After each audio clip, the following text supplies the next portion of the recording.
एक बार एक जवान लड़का गौतम बुद्ध के पास आता है और कहता है, बुद्ध, मेरे मन में इतने अश्लील विचार क्यों आते हैं। मेरे मन में अक्सर काम वासना के विचार चलते रहते हैं, जिनके बारे में सोच सोच कर मैं अपना बहुत सा समय और ऊर्जा बर्बाद कर देता हूँ, जिनकी वजह से मैं शांत नहीं रह पाता और हमेशा ही विपरीत लिंग के प्रति आकर्षण महसूस करता हूँ। बुद्ध ने मुस्कुराते हुए कहा, क्या तुम्हें पता है कि काम वासना होती क्या है? लड़के ने कहा, बुद्ध, मुझे ये तो नहीं पता कि काम वासना का मतलब क्या है, लेकिन ये जो कुछ भी है बहुत बुरी है। बुद्ध ने कहा, सबसे पहले तो तुम ये समझो कि प्राकृतिक रूप से जो भी हमारे अंदर है वो बुरा नहीं है। हमारे जीवन में उसकी कुछ न कुछ ज़रूरतें हैं। वासना एक प्रकार की भावना है जो हमें किसी न किसी चीज़ की कमी का एहसास दिलवाती है। फिर हम उस कमी की पूर्ति के लिए उस चीज़ की तरफ आकर्षित होना शुरू कर देते हैं। जैसे अगर किसी के पास धन की कमी है तो उसके अंदर धन के प्रति आकर्षण यानी धन की वासना उत्पन्न हो जाएगी। तो वासना कुछ और नहीं बल्कि एक प्रकार की कमी, एक प्रकार की जरूरत का एहसास है।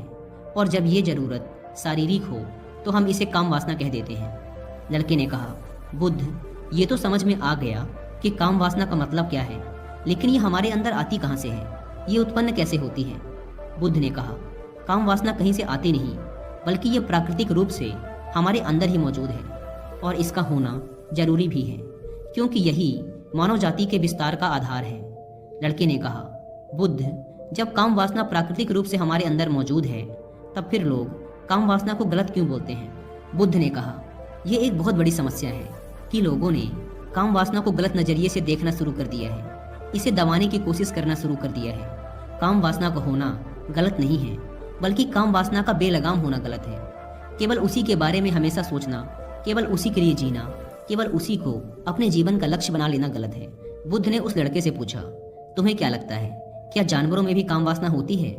लड़के ने कहा, हाँ बुद्ध, जरूर होती है, क्योंकि आखिर जानवरों को भी तो अपनी पीढ़ी आगे बढ़ानी है। बुद्ध ने कहा, फिर हम जानवरों की काम वासना को गलत क्यों नहीं कहते? लड़के ने कहा, पता नहीं बुद्ध, आप ही बताएं। बुद्ध ने कहा, क्योंकि जानवर अपनी काम वासना का उपयोग सिर्फ संतति उत्पन्न करने के लिए करते हैं, उसे खुशी प्राप्त करने के लिए नहीं और ना ही सुख भोगने के इरादे से।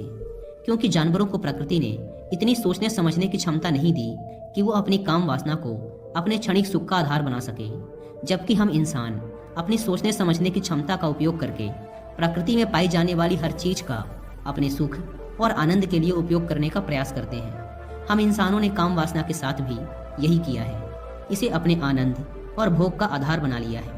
जिस भावना को प्रकृति ने मानव जाति का अस्तित्व बनाए रखने के लिए हमारे अंदर डाला था, उसे हमने जीवन का सर्वोपरि लक्ष्य बना रखा है और इंसानी काम वासना का ये बेलगाम होना ही उसके गलत होने का कारण है।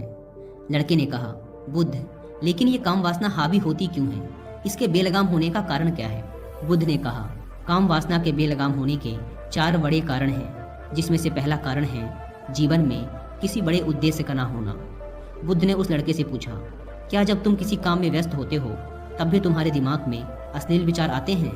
लड़के ने कहा, नहीं बुद्ध, जब मैं व्यस्त होता हूँ तो मेरे दिमाग में अश्लील विचार नहीं आते। बुद्ध ने कहा, हमारा दिमाग एक बार में सिर्फ एक चीज के बारे में ही सोच सकता है, इसलिए जब हमारे दिमाग में कोई दूसरे विचार चल रहे होंगे तो अश्लील विचार आ ही नहीं सकते। अगर हमारे जीवन में कोई बड़ा और स्पष्ट लक्ष्य है और अगर हम उस लक्ष्य के प्रति पूरी तरीके से समर्पित हैं तो हमारे पास कभी इतना समय ही नहीं होगा कि ये फालतू विचार हमारे मन में घर कर सकें। और अगर ऐसे विचार उठते भी हैं तो हमारे मजबूत लक्ष्य के विचार इन्हें आसानी से हमारे मन से विस्थापित कर देंगे। लेकिन असल समस्या ये है कि अधिकतर लोगों के पास एक मजबूत और स्पष्ट लक्ष्य की कमी है। काम वासना के बेलगाम होने का दूसरा कारण है समाज के द्वारा इसे गलत बताकर दबाए जाने की कोशिश करना।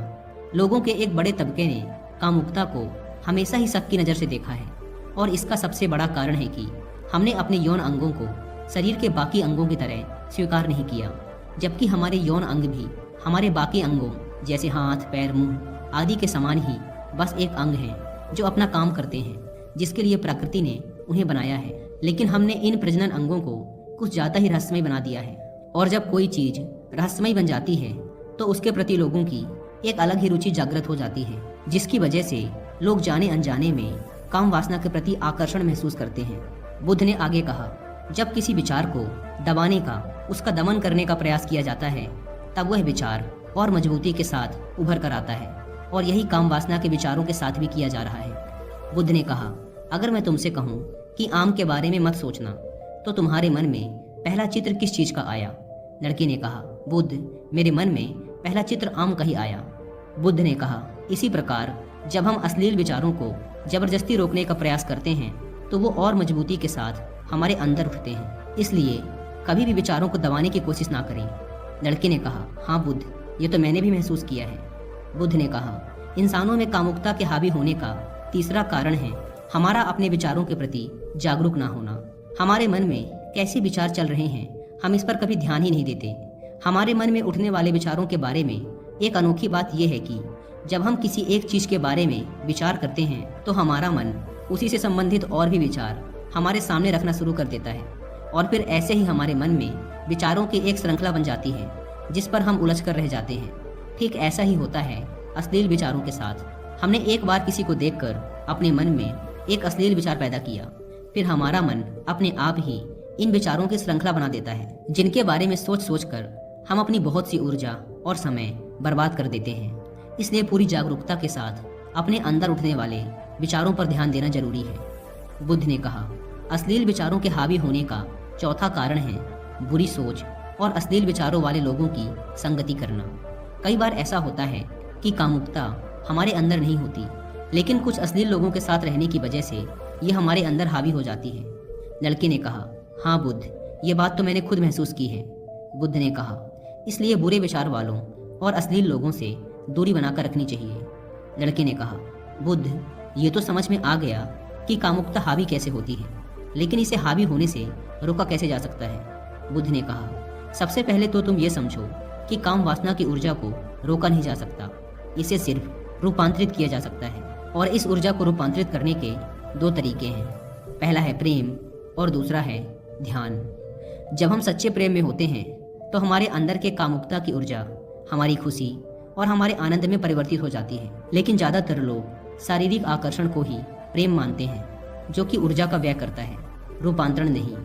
काम वासना की ऊर्जा को शरीर के अंदर ही रूपांतरित करने का सबसे सफल तरीका है ध्यान। ध्यान के माध्यम से आप अपने अंदर स्थित आनंद के उस केंद्र में स्थापित हो जाते हैं जिसके सामने दुनिया का हर भोग विलास फीका लगने लगता है। ऐसा नहीं है कि आप ध्यान में उतरने के बाद वो सब सोचने और करने में सक्षम नहीं होते, बल्कि आप उससे ऊपर उठ चुके होते हैं और फिर ये सब हरकतें आपको छोटी और बचकानी लगने लगती हैं। लड़के ने कहा, लेकिन बुद्ध, ध्यान की शुरुआत कहाँ से करें?